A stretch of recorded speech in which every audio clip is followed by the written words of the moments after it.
You've won what, a 1500 right through to the marathon in Australian Championships? Yeah, I've picked up a few national titles over the years of various distances. I've got a lot of versatility, I think. There's a great deal of discussion after the race as to whether you or Pat had won. What was your feeling? I thought I might have just got it, but I wanted to hear it over the intercom that I actually did get it, so I was a bit nervous, but a few people said I had it, so I was just waiting for the official word. Andy, let's go to the start of the race. There was quite a bit of discussion before the race that there'll be some tactics used against you because you are a sit sprinter, and I mean, it's been documented in the past that Ron Clark's been quite critical of the fact that you haven't taken the lead and haven't gone out and tried for records where he feels that you have the ability, that you sit back. But yesterday you caused the first surprise by going to the front in the early stages. Was this a preconceived plan? Yeah, my coach and I, Dick Telford, sat down before the race and we worked out, well, what are these guys going to be up to? And we thought, well, they're probably going to try and push the pace hard early on. I thought, well, I might as well get out there and do 2.5, 3 laps and throw a spanner in the works, and I think it worked.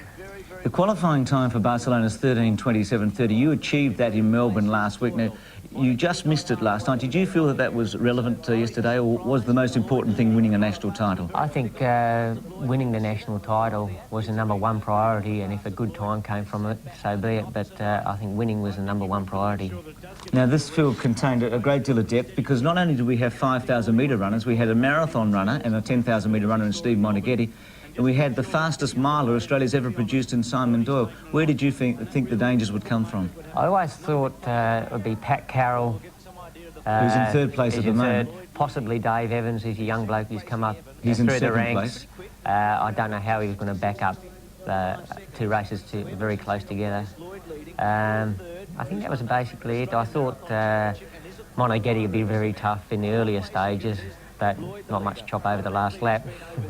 I'm sure Steve would like to hear that. We see Steve there at the end of the screen. So it's Andrew leading from David Evans and Pat Carroll, then Simon Doyle fourth, and in fifth placing Higgins. Now, there is a real rivalry between you and Moneghetti, isn't there? Oh, yeah, it's been Sydney versus Melbourne over the years. Well, he'll say Ballarat, won't he? Yeah, same sort of area. Just knock each other off every now and then is good for the sport, I think. But there's also a philosophical difference between the way you train and your attitude towards the sport. Yeah, we're two different types of runners. Basically, Mona's the real gutsy strength runner, where I'm a more speed-orientated runner. I think it's over the last year where I've actually done some marathon training, I've actually got that strength and been able to take some laps. This year I've run 5Ks, won them all, and done all but one, and done a lot of the leading. So it's shown that I can do both now. Well, speaking of leading, that's what Steve Moneghetti did halfway through the race. Andrew expected him to make a move, and this is when he did it. And he got a big gap on Pat Carroll and yourself. The feeling here, I mean, there must be a point where you can't let Moneghetti get any further ahead. This is a replay we went back to. Doyle was leading. He'd made the pace after you'd done it in the first couple of laps, and now Moneghetti makes this decisive break. Does panic set in here when somebody gets away with such a long lead? Not really. He got away and then he stayed that distance, and it's still early on in the race, so you've got to really be very conservative in a 5K and not get too excited. He seemed to have a big lead there, but I knew over the closing stages it's a long way out and eventually he's going to get tired, and again he's only got about a 60-61 second last lap, so he had about 2 or 3 seconds up his sleeve at that stage. Well, that was with 4 laps to go, so you worked together with Pat Carroll and Peter O Donoghue and reeled him in. But coming to the bell, I thought O'Donoghue would win. He's the top New Zealand 1500-metre run. I thought you were too far behind him. Well, see, O'Donoghue's moved up to 5Ks and a lot of the 1500-metre boys. They've got a great deal of speed, but how much speed can they produce at the end of a 5K? A lot of them lose it. And my main worry was more Pat Carroll than O'Donoghue, and as you saw at the end, it was the way I thought it would be. Very, very close. Let's go to the final lap of the 5,000 metres. Well, don't count Lloyd out. Moneghetti leads by 4 metres with a lap to go. In second placing O'Donoghue, who's going smoothly, isn't he? I doubt whether Lloyd can give O'Donoghue that sort of a start. In fact, O'Donoghue's the man at the bell.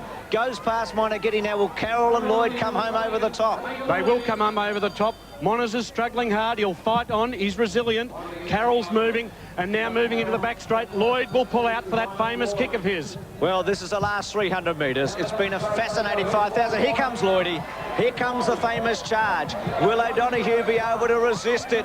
O'Donoghue 3 metres, 2 metres, 1.5 metres. Lloyd about to take him now. Pat Carroll travelling with him. Pat Carroll has an awesome kick as well. Well, what a finish. O'Donoghue being tackled now by Lloyd, and Carroll is about to come off both of them. Lloyd leads Carroll. It's a slogging finish. They're winding it up. Carroll sees Lloyd in his sights and wants him. Lloyd 1/2 metre in front. Carroll can't quite get to him. Now draws level. Carroll will get him. Lloyd and Carroll. What a finish. Carroll and Lloyd. Lloyd finds something. Lloydie wins. He just beat Carroll. He's done it, Lloydie. It was a great finish. Magnificent running. Third, O'Donoghue. In fourth placing would have been Moneghetti, then Dalton and Higgins and Doyle. That's one of the best finishes you've ever seen. Well, 1/100th of a second. You look pretty tired there, but you felt you'd won. Yeah, I thought I just got the dip. Not often you have to dip in a 5,000. That's Carl Lewis's tactic, isn't it? I think that'd have to be, well, probably the closest national 5K ever. So it was a very close race. Pat Carroll, he put it really hard to me, and it was a very close race.